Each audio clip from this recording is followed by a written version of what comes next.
Halloween night! Come here, boy!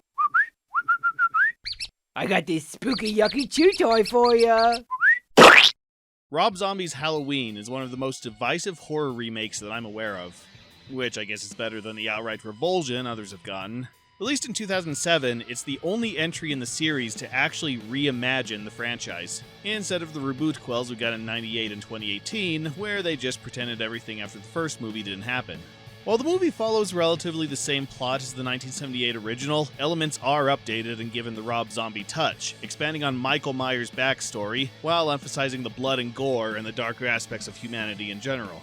While blasted by critics upon release, it's gained a more mixed reaction in more recent years. Some saying it's a bloody good time that properly updated the classic for more modern audiences while creating its own tone that makes it unique and enjoyable, and some saying it's an exploitative mess that ruined the tension and mystique the original had in favor of uncomfortable gore shots and beyond unlikable characters. Personally, I'm somewhere in the middle. It should come as no surprise that I'm not in the movies where everyone's an asshole, and where said assholery is dialed up to 11. But Rob Zombie is one of the few that can make that work to his advantage. Yes, everyone's human garbage, but they're all written so that their selfish, sadistic personalities work in this world, and they're not all just one-note tokens where you want to skip to the end because you're tired of seeing them alive. And for all the gore and uncomfortable scenes that do comprise most of the movie, well, few do it better than Rob Zombie. His strength is in exploitation, so when he wants the action to be disturbing, he'll do everything he can to shove your face in it. I mean, it's literally titled Rob Zombie's Halloween. That alone should clue anyone in for what kind of experience they're in for. It's like getting mad at Michael Bay's Transformers for featuring explosions and hot women. The title alone hides nothing. Though unlike that movie, Rob does show a love for the original material. Maybe too much, as some scenes were rightfully left out of the theatrical cut, but it does feel like a Halloween movie. Even with the change of perspective from Laurie Strode to Dr. Loomis and Michael, they're presented as such interesting characters that it works, while keeping the idea, and a bit of a tone, from the original. Does that make this on par with the original movie? Not really. The movie does suffer from pacing problems, with some scenes feeling intentionally stretched out to make a 2-hour runtime, and there is only so much Rob Zombie edginess I can take before I start rolling my eyes and checking my watch.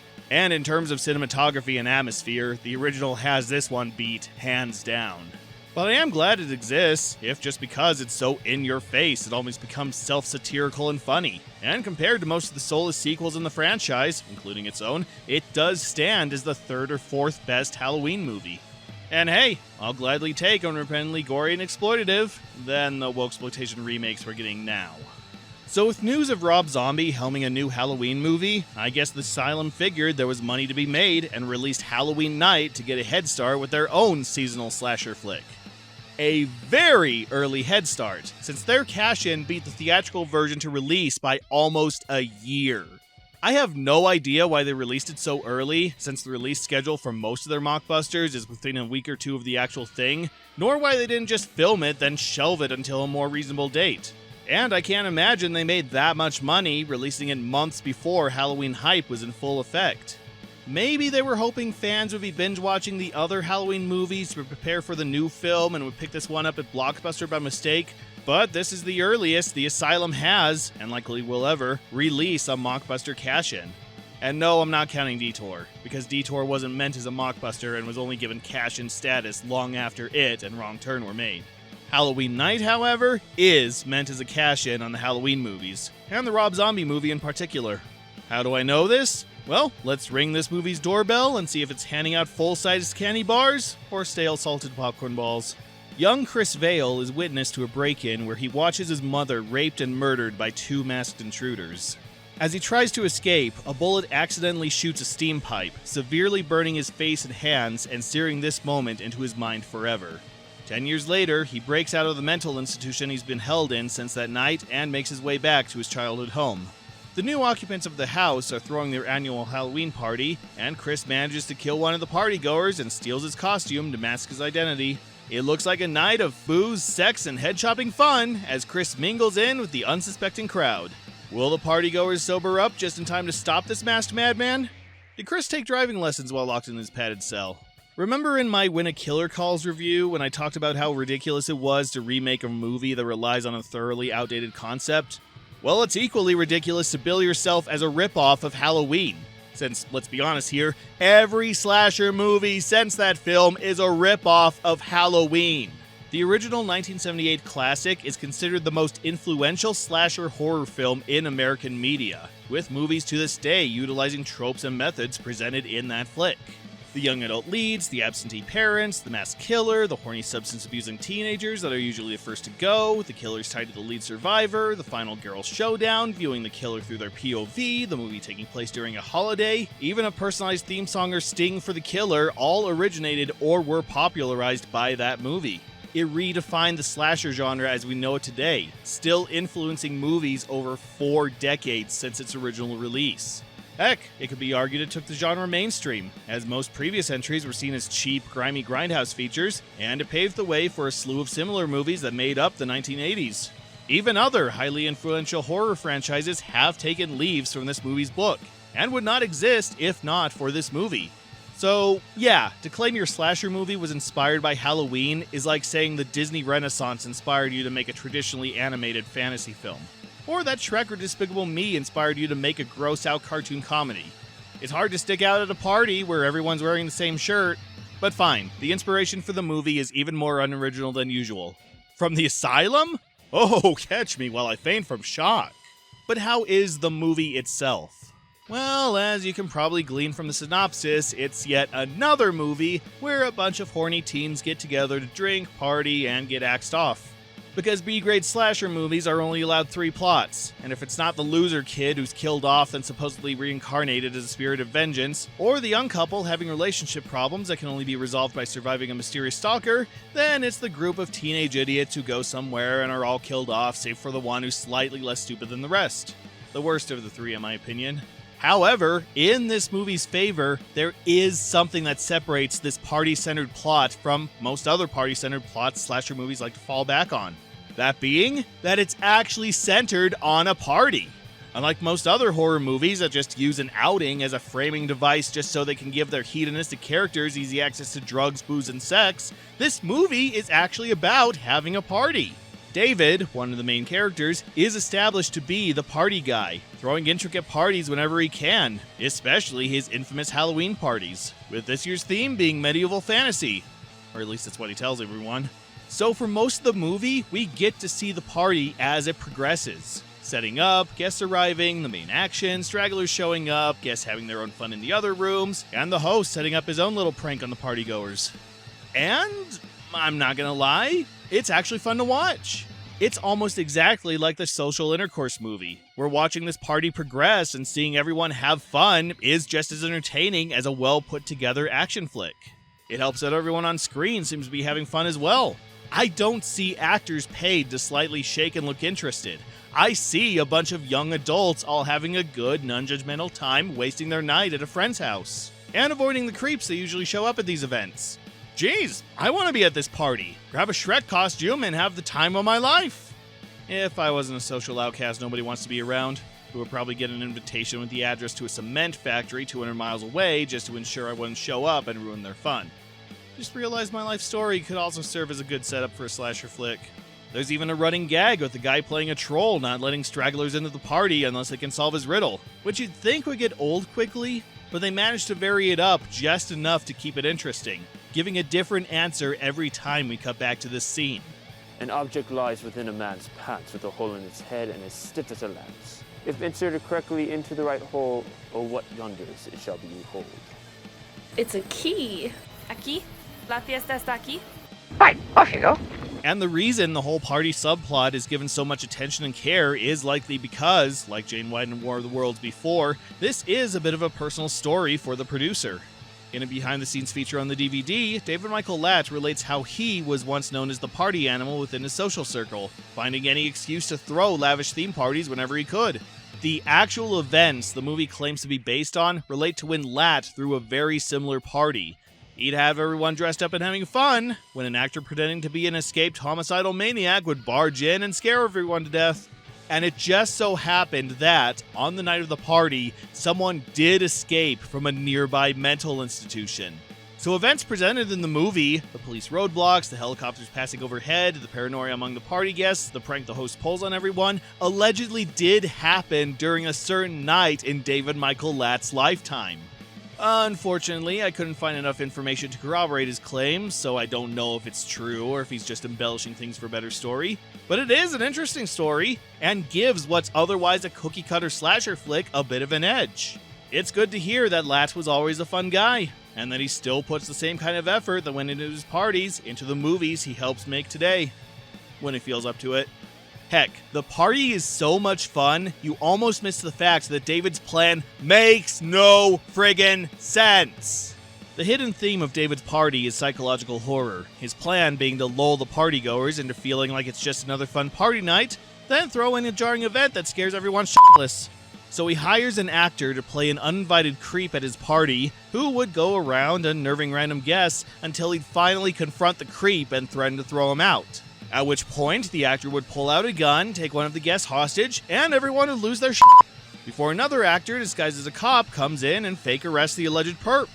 Okay, dude, good plan on paper. I can tell you put a lot of thought into this. There was a lot of work involved to get it all together. But how did you think this would end? Was your plan really to make everyone at your party think this was the last night of their lives, then jump out and shout, "April Fools!" and everyone would just laugh it off and get on with their lives? Because no. There is only so far you can take a joke before you've crossed the thin line between harmless prankster and outright asshole. And this is leaping over that line right smack dab into the middle of asshole territory. Even the guy who poured his own 100 proof whiskey into the punch bowl and drank the entire concoction is going to say you've gone too far. And want a shock? A hostage situation at a party full of young adults who are already on edge from news about an escaped serial killer leads to the actual cops getting called and David almost immediately getting found out. Because no friggin' duh that was going to happen. Even this wasn't set during an era where everyone at this party would have their own cell phones, at least one of these guests would probably have snuck out the back door and called the cops on who might be the lunatic everyone's looking for. And, what a shock, learning that the life-threatening situation everyone thought they were in was all a gag kinda pisses people off. Including the cop, who was called away from an actual manhunt just to deal with a drunk teenager's bad joke. The only thing more unbelievable than the fact that the cop showed up 2 minutes after they called him is that he doesn't arrest every single person in this house. Especially the guy brandishing what we later learned was a loaded weapon, the guy impersonating an officer, and the dumbass who organized this and just lost all his friends, including his girlfriend. David's lucky this was before the smartphone era, or he and his little stunt would be posted on every social media channel that exists, and a slasher eventually killing him would be a mercy.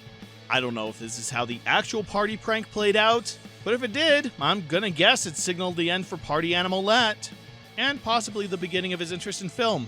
Well, what do I know? In fact, wait. If the plan was to have a shady guy crash the party and threaten people with the loaded weapon, then what was the point of the slasher getup?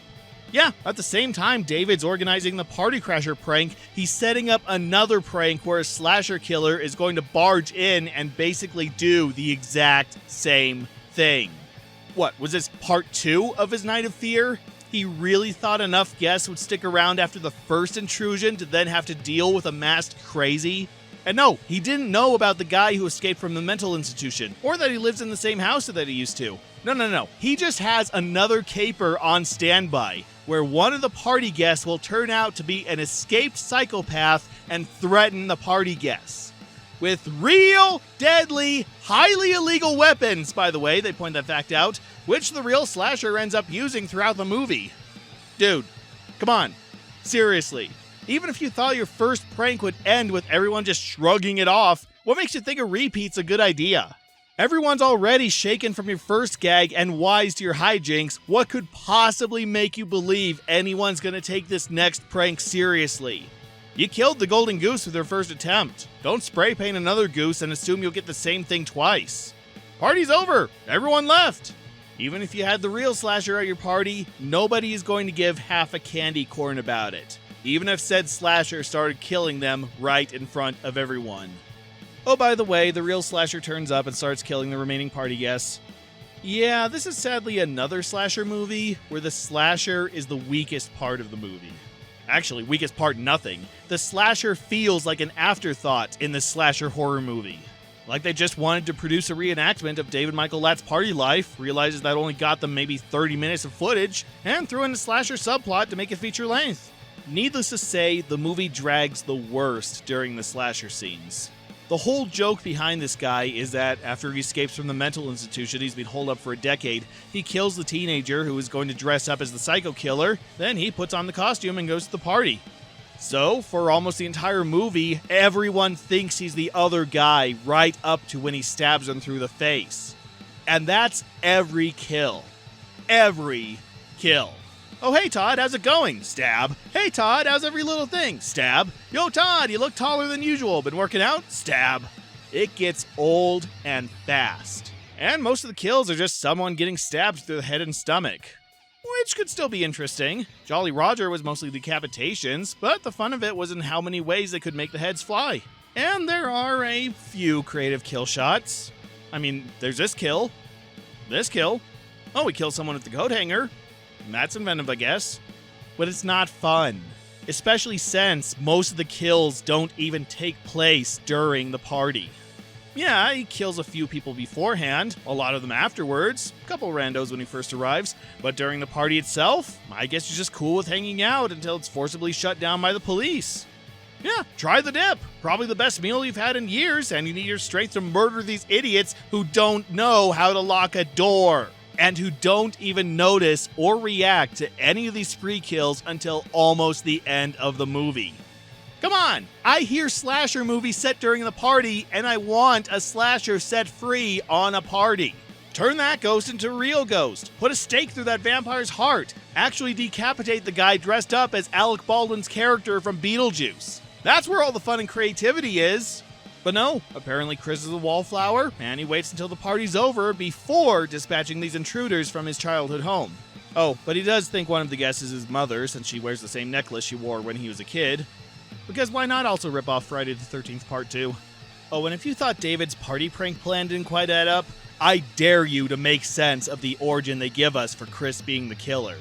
When Chris was young, he watched two intruders in really cheap Michael Myers masks rape his mother before blowing her brains out, one of the bullets striking a steam pipe that severely burned Chris when he tries to run.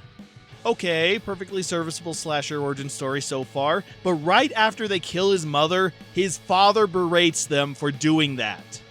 Yeah, he's not upset that his wife's dead, he's mad that they didn't stick to the plan. Wait, what? This was a plan? What was your plan? I mean, you hire two dangerous criminals to do what exactly?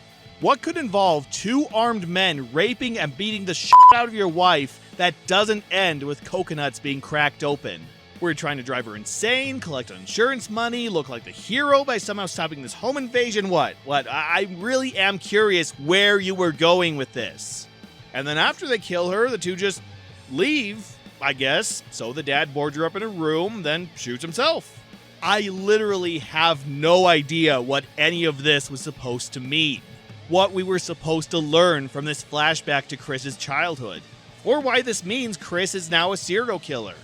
It might have made sense if the people he killed all wore masks, like masks were his trigger, but after the scenes in the mental ward, this never comes back into play.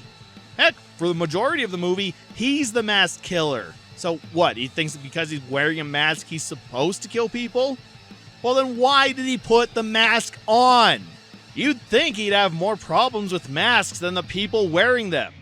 Look, I know Chris is supposed to be insane, and for an insane mind, 2 + 2 doesn't always equals 4, but there is zero logic, zero motivation behind this guy's actions.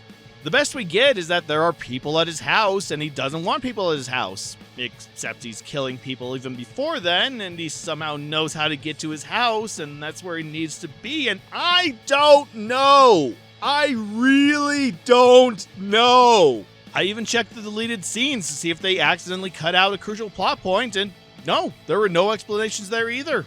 In fact, there were only more questions. Apparently, Chris is also scared of Halloween, so his dad locks him in the basement on that day to keep him safe, even though he doesn't want to go down there and his mother objects to it. And by lock him in, I guess they just meant close the door, since Chris leaves the room and walks in on the masked assailants, and apparently nobody cares that this kid just has his face melted off by steam and he just shoots himself and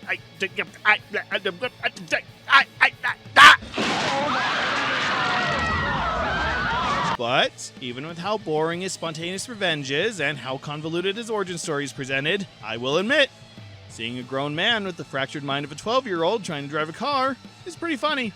The cast for this movie is mostly one-offs and newcomers, with a couple returning faces headlining things.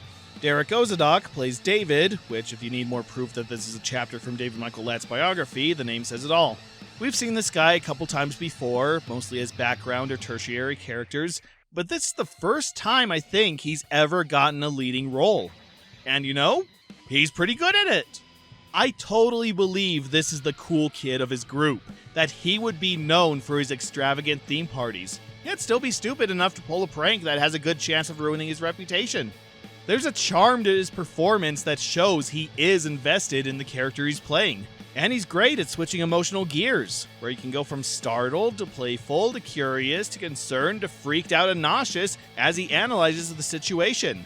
A lot of his dialogue is clearly ad-libbed and made up on the spot, but he's good at it. And even when he stumbles over his lines, he's still talking like how someone trying to save face with their angry girlfriend while still trying to make light of the situation would probably talk. Which, unfortunately, I can't play, as a lot of his dialogue is very profanity-ridden, even for an Asylum movie. But I did have fun watching him. It's a shame this is the first time he's given to shine, since this is his final Asylum project and second to last acting role. And I really do feel like he had a good future in film, whatever he chose to do. Also, he gives the best line in the movie, where he expresses a revelation in the most toned-down way one possibly could. Chris Vail used to live in this house. That's just peachy. That's sweet. Oh my guy, that is a legendary delivery right up there with. I did not hit her. I did not. Oh, hi, Mark. Rebecca Cochan is back playing David's girlfriend Shannon, and she's there. I don't know. There's not much to her character here. She dresses up as a princess, hangs around David, gets mad at him when his prank is revealed, and mostly just stares blankly ahead and blandly recites her lines. I can tell she's trying in a couple scenes to give us something more, but she's not given anything to work with, and she's just the damsel in distress to later fill the final girl trope. Also, she's knocked out by the serial killer and bound up in the basement. Which, thank you! I really needed third act of When a Killer Calls flashbacks. At least we don't have to see her nude and in pain this time. And then there's Erica Kessler and Amanda Ward as Kendall and Angela, the lesbian couple. Because lesbians. Also, we have Sean Dury making his second and final Asylum appearance before going on to voice work in Quantum Break and Control, recurring Asylum regular Jared Cohn, who would later go on to write, direct, and appear in a good number of Asylum movies, as well as God's Club and that Plaguers movie, a couple other Asylum names it featured in, Amelia Jackson Gray, who would appear in a couple Asylum movies, and Star Wars The Old Republic, Nicholas Daly Clark, who would go on to write and feature in a lot of independent web series, John Brody, who had a short run on Vanity, Reza Riazi, finishing up his tenure with the Asylum before going on to produce documentaries, Jan Anderson, who had a long stint on the British soap opera Casualty, and a bunch of other names, most of whom had or would go on to have long careers in the media industry, and some of whom would appear in future Asylum movies. We also have Lisa Forsberg in a small appearance in one of the deleted scenes, and the first where she doesn't die. Good. I can appreciate a good child actor without also having to see her mutilated, which will probably be remedied in future movies. And playing our title slasher is Scott Neary in his first and only Asylum movie. As he's playing a silent masked slasher, which, as seen with how many actors have played Jason and Michael Myers, don't allow for the actor to stand out, I can't say much for his acting ability here. But he's apparently really good at juggling, being credited as such for most of his IMDb page, and since 2015, he's hosted the Hollywood variety show Scott Neary's Booby Trap, featuring live performances of stand-up comedy and physical feats, all centered around a bit of naughty humor. A juggling slasher villain. Get Blumhouse on the phone, I think we need one of those. The director's chair this time is filled by Mark Atkins, in only his second time directing since Evil Eyes, and he'd be serving as writer, director, and cinematographer for a good number of Asylum movies afterwards. While writing duties are taken up by David Michael Latt, of course, and Michael Gingold. Yes, that Michael Gingold, longtime writer and editor for the horror film magazine Fangoria, who's also written the occasional script from time to time. And honestly, this movie does feel like it was written by a longtime critic and horror enthusiast. The film has a tone I can only describe as very Slappy Squirrel-like. Someone who's seen all the tropes, is tired of having to go through all the tropes all over again, yet still get some enjoyment from entertaining people who are still surprised by the tropes. They're having fun, yet they're rolling their eyes all the while. Which, hey, I'll take an ironic good time over flat out not caring any day. The effects are decent, or at least half of them. Literally. The kills in the first half of the movie are impressively brutal and have some weight to them. When someone gets their throat torn out, or axed to the stomach, or their melon split open, it's good and bloody. Heck, one guy gets half his face hacked off, which is pretty creative and shows the effects team was having fun. But I guess their effects budget ran out halfway through, because the kills in the second half are mostly to the throat or stomach, or from handgun bullets. You know, stuff they don't actually have to show happening, or where they can just stick some blood blisters on their head or wall behind them and call it good. So if you were expecting a graphic showdown at the end, yeah, they couldn't afford it. They needed that budget for this super convincing news site that they show for maybe 10 seconds. Though praise again for the killer's makeup, the mask and arm work are impressively gruesome, like Darkman, if he was designed by the team behind the zombie movie. Though the effect is kind of ruined by how much we see of it. He's shown quite prominently at the beginning of the movie in this makeup, to the point you wonder why they even bothered dressing him up and just had that pass as his costume. I mean, come on, you know how this works. The horribly disfigured guy wears a mask for most of the runtime, and when he's not wearing a mask, we just see him from the back or the neck down or in silhouette. Then at the end, he's unmasked, and we get the shock and reveal of either how terrible or normal he looks. I know some people are tired of how often Michael Myers is unmasked, but at least there was setup for an unmasking to take place. As much as we wish it didn't happen in Rob Zombie's Halloween 2. Camera and editing are both fine. A lot of the movie is shot with a handheld, but the operator keeps their hand steady for most of it, so it's not shaking around or placed at odd angles like the last movie we saw. And they do utilize a stand for less crowded shots, plus we get an impressive overhead view for some shots, so not bad. Though if you couldn't tell this was from the same guy behind Evil Eyes, a lot of the shots being only a foot from the actors' faces might clue you in. Though thankfully it's nowhere near as annoying or overused as that movie. Editing's mostly basic. Just scenes playing out in a linear fashion, with the occasional wipe or fade to black transition here and there, and most shots are held on for just the right amount of time. The only times the editing gets obnoxious is when the focus is on the killer, and we're supposed to be seeing inside his mind. So we get fast disjointed cuts and zooming in and out of focus shots and rapid white flashes and other tricks that are much more annoying than scary. Thankfully, these sequences don't last very long, but I'll never understand why no-budget filmmakers think migraines equal scary. I should also draw your attention to the end credits, where not only do they start playing them too early, but they screw up the borders so the credits start getting cut off halfway up the screen, before suddenly writing themselves. I don't even know how they did that. That takes effort to screw up that badly. Also, the movie ends before the credits are finished, but that's a common thing with Asylum movies, so whatever. Audio's fine. No major balance issues that I noticed. Some shots outside are obviously ADR'd, since the audio is much clearer than the indoor shots, but they do try to hide it with ambient background noise, so that's more effort than most other overdubbing jobs I've heard from the studio. Music's okay too. It's mostly cinematic ambiance throughout the movie, besides a couple scenes where it's absent altogether, though there are a couple stock instrumental tracks during the party. Some tracks are louder than others, but they don't drown out the characters talking. However, there are two tracks in particular that solidify this as a Rob Zombie's Halloween ripoff. The first, and most obvious, is the death metal being played at the party. Because, hey, that's how Robbie the Zombie got his start, and what he still does every now and then. Of course, the cheap copycat here sounds less like Dragula or Thunderkiss 65, and more like the theme to Mr. Pickles.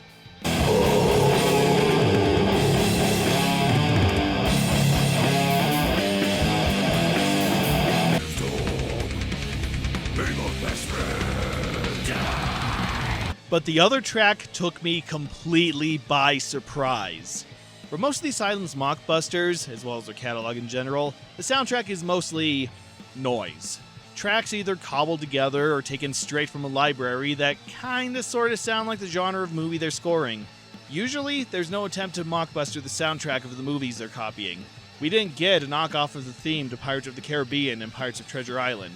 They didn't play the Exorcist theme during the possession of Gail Bowers.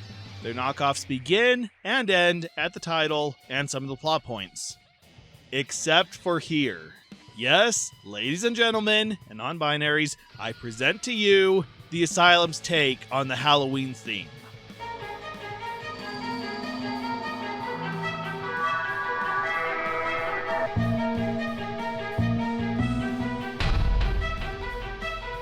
What's even more impressive than bold-facedly ripping off the Halloween theme is that they know how to use it.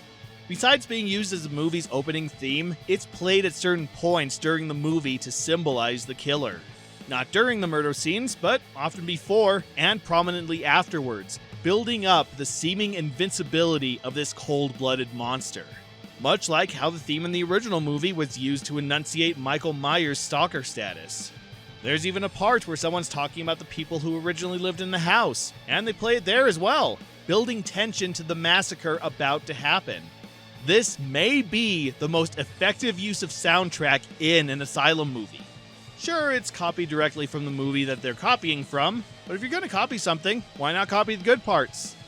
Copy, copy, copy. And speaking of copying, the movie ends with the usual slasher franchise anticlimax. The killer is shot by the lone survivor, he somehow gets away from the police, hides his face in a costume one of the other partygoers left behind, and hitchhikes with some random guy to drive off to parts unknown. Cue credits. Yeah, unlike the billion sequels and spin-offs the actual franchise got, I wouldn't hold my breath for a sequel to this movie. Only the Asylum's finest work gets that treatment. This movie is... Just meh. It's a dime a dozen slasher movie that's over-reliant on tired cliches, and where its plot falls apart if you even give it a brief thought. The characters are stock, the slasher is stock, the kills range from okay to pitiful, and most of the runtime feels like filler. I'm convinced they just wanted to film a reenactment of David Michael Latt's party animal anecdotes, and they threw in a slasher just so they could call it a movie. I appreciate how much fun the writers, actors, designers, and even the composer had, but the enjoyment they got out of it isn't enough to support an 80-minute runtime. I don't even think I can add anything else. I have so little to summarize that I'm just going to stop there. I don't hate that I sat through it, but I don't think my time was used well. I've certainly seen worse, but I've definitely seen better. Unless you're really that desperate for a slasher film, I'd recommend turning off your lights and pretending you're not home for this Halloween night. Oh, but we're not done with horror movies just yet. I was going to feature another Lee Scott movie next, based on the IMDb list I use, but after looking through the Asylum's catalog, it turns out there are a couple movies that were released beforehand. Kind of. So, for the next few titles, we're going to take a short detour from the schedule and feature some non-canon Asylum movies. What do I mean by that? Well, join me for the next movie, and I'll explain.